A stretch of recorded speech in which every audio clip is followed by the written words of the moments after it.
24 घंटे के भीतर दिल्ली में 3 जगहों पर फायरिंग हुई और एक पुलिस वाले को कुचलकर मार डाला गया। दिल्ली में क्राइम ग्राफ बढ़ रहा है, सीधे सीधे डर फैलाया जा रहा है, रंगदारी वसूली जा रही है। जो मना कर रहा है तो गोली चल रही है। दिल्ली पुलिस के जवान भी अब सेफ नहीं है। जो दिल्ली में कल रात को हुआ, जिस तरह से कांस्टेबल संदीप को मारा गया, वो दिल्ली को डराता है।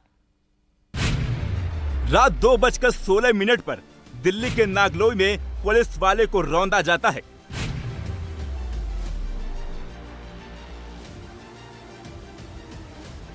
जानबूझकर गाड़ी से टक्कर मारी जाती है।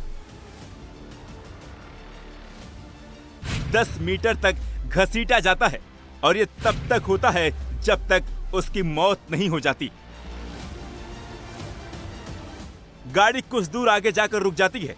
कार में सवार युवक बाइक सवार को देखने जाते हैं और फिर वहां से फरार हो जाते हैं। बाइक पर बैठा शख्स दिल्ली पुलिस का सिपाही है। पीछे से वैगनार आती है। 4 सेकंड के भीतर बाइक सवार को टक्कर मारती है। इस टक्कर में 30 साल के कांस्टेबल संदीप की मौत हो गई। तेज रफ्तार कार चला रहे शख्स वहां से गायब हो गए।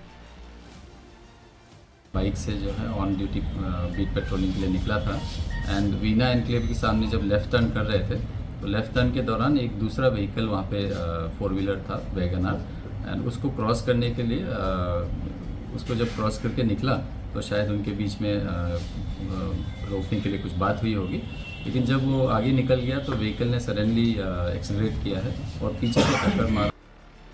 संदीप को टक्कर क्यों मारी गई, वजह क्या है, जानबूझकर संदीप को मौत के घाट क्यों उतारा गया, टक्कर के पीछे का मकसद क्या था, एक एक कर पूरी डिटेल आपके सामने रखते हैं। दिल्ली पुलिस को जानकारी मिली थी नागलोई में रात में शराब तस्करी का खेल होता है। बड़े पैमाने पर तस्करी की जाती है। रात करीब 2 बजे संदीप सिविल ड्रेस में इलाके की पेट्रोलिंग कर रहे थे। इसी दौरान उन्होंने एक वैगनार कार को देखी जो तेज रफ्तार से चल रही थी। संदीप को शक हुआ, गाड़ी को रोकने की कोशिश की, लेकिन कार सवार नहीं रुके। संदीप और कार सवार के बीच बहस हुई। इस बहस के बाद संदीप जब अपनी बाइक लेकर जाने लगे तब कार सवारों ने पीछे से टक्कर मार दी। जिस वैगनार ने उन्हें टक्कर मारी, जिसके बाद कई मीटर तक की उनको घसीटा भी, और ये वो जगह है जहां पर उनकी टक्कर सामने से आ रही एक बाइक से हुई है। यहाँ पर देखिए किस तरह से अभी भी कांच के जो निशान हैं वो पड़े हुए हैं। जो संदीप हैं, बीट ऑफिसर थे, वो कल रात को सिविल ड्रेस में पेट्रोलिंग के लिए निकले थे और जब उन्होंने देखा कि एक संदिग्ध वैगनार गाड़ी तेज रफ्तार से चल रही है तो उन्होंने जांच करने की कोशिश करी, रोकने की कोशिश करी, लेकिन वो गाड़ी रोकी नहीं, बल्कि उस गाड़ी ने उन्हें टक्कर मार दी, जिसके बाद उनके सर पर चोट लग गई, जिससे उनकी मौत हो गई। आरोपियों की पहचान धर्मेंद्र और सिंटू के तौर पर हुई है, जो दिल्ली के ही नजफगढ़ के रहने वाले हैं। जिस कार से टक्कर मारी गई वो पूरी तरह चकनाचूर है। आगे का हिस्सा टूट चुका है।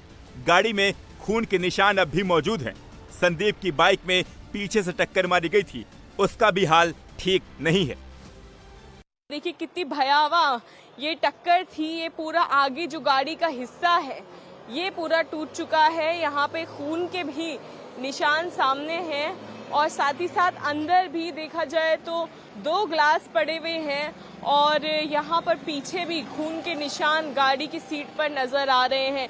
तो ऐसा लग रहा है कि यहाँ पर वो शराब पी रहे थे गाड़ी के अंदर। पर यही वो बाइक है जिससे वो पेट्रोलिंग के लिए निकले थे नागलोई में, लेकिन एक वैगनार ने उनको रोड रेज के में उनको टक्कर मार दी। देखिए टक्कर इतनी भयावह थी कि ये पूरा जो हिस्सा है बाइक का पीछे वो टूट चुका है।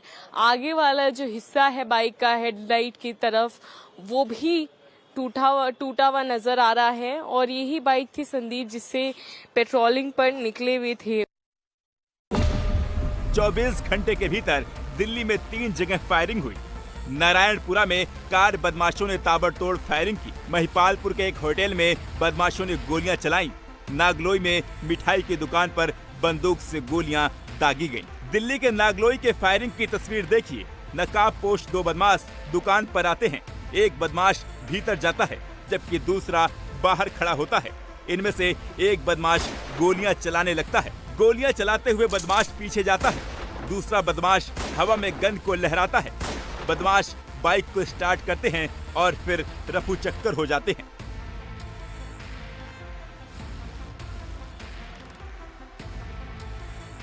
दुकान के बाहर खाली पड़े गोलियों के शेल मौजूद हैं।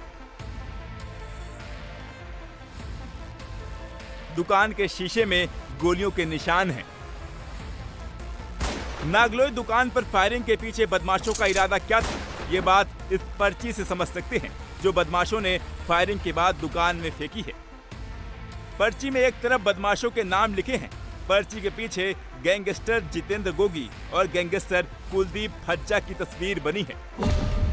सितंबर 2021 में रोहिणी कोर्ट में पेशी के दौरान जितेंद्र गोगी की हत्या कर दी गई थी। जितेंद्र गोगी लॉरेंस बिश्नोई गैंग से जुड़ा था। अब जितेंद्र गोगी की मौत के बाद उसका करीबी अंकेश लाकड़ा गैंग चला रहा है। अंकेश लाकड़ा जेल में बंद है, लेकिन उसके गुर्गे जितेंद्र गोगी और उसके नाम पर कारोबारियों को धमका रहे हैं। नागलोई की दुकान पर जिन बदमाशों ने फायरिंग की, पुलिस ने उन्हें गिरफ्तार कर लिया है। इनमें से एक का नाम जतिन, दूसरे का नाम हरिओम है। दीपक बॉक्सर अंकेश लाकड़ा का जो पुराना अगर एफिलिएशन देखें तो वो गोगी गैंग के साथ रहा है। इन्होंने गोगी की और फज्जा की फोटोग्राफ्स भी थी, जो वही सेम स्लिप थी, उसके पीछे इसकी फोटोग्राफ्स भी डाली थी। तो ऑफ कोर्स ये अपनी एफिलिएशन उधर की तरफ दिखा रहे हैं। इन्होंने डिमांड पैसे की रखी थी, एग्जैक्ट अमाउंट उन्होंने कुछ डिमांड का नहीं रखा था। हरिओम के पीछे 3 केसेस हैं, एक डेकॉइटी का है, एक थेफ्ट का है और एक हर्ट का केस है। जतिन का केस है वो पहली बार केस है। जतिन है मुंडका गांव का रहने वाला है, ये अंकेश लाकड़ा के गांव का लड़का है।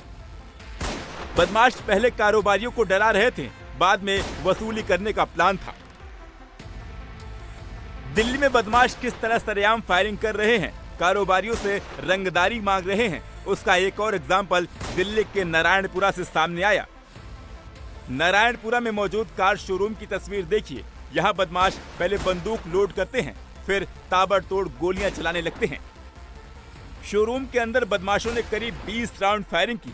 तरीका बिल्कुल नागलोई जैसा ही था। बदमाशों ने फायरिंग के बाद एक पर्ची फेंकी जिस पर लिखा था भाऊ गैंग सिंस 2020। दावा है ये गैंग पुर्तगाल में बैठे हिमांशु भाऊ से जुड़ा था। उसके शूटरों ने ही घटना को अंजाम दिया। बदमाशों ने 5 करोड़ की रंगदारी भी मांगी। दिल्ली में सरेआम हो रही फायरिंग और हत्या के बाद कानून व्यवस्था पर सवाल खड़े होने लगे हैं।